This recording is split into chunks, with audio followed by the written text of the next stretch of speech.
Lūdzu, pēciet sērkociņus, apžēlojiet mūsu nabaga ļaudis, vienu kārtiņu tikai 10 peniju.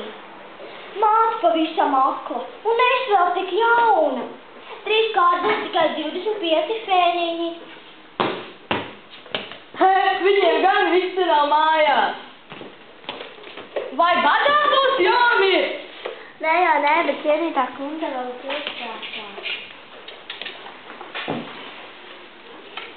Nu, man meita izskatās ļoti bāla, vai jums tā neliek?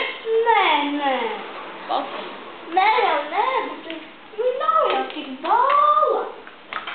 Lūdzu, uzrādiet biļeti.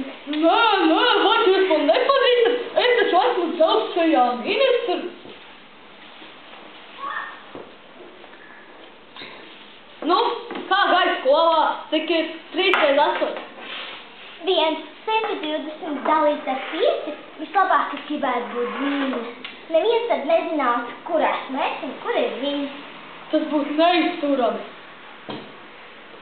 Punkti, ņem savu cepuri un jaku, iesim pastaigāties. Nē, kāpēc jau atkal jāiet pastaigāties? Ja neklausīs, netiks pie sava Antona. Labi. Kurā ielā dzīvo Antons? Viņš dzīvo Artilērijas ielā. Cikos mēs satiksimies? Mēs satiksimies tieši 6. vasaras kafejnīcā. Ko jūs darīsiet? Atkal dejiesiet ar savu līgavaini? Pasveiciniet viņu no manis un lai jums jauka deja. Ja vēlaties uzzināt, kas ir Antons un kā tālāk klāsties punktiņai, Izlasiet, vai ABC izdoto grāmatu. Punktiņa un Antons.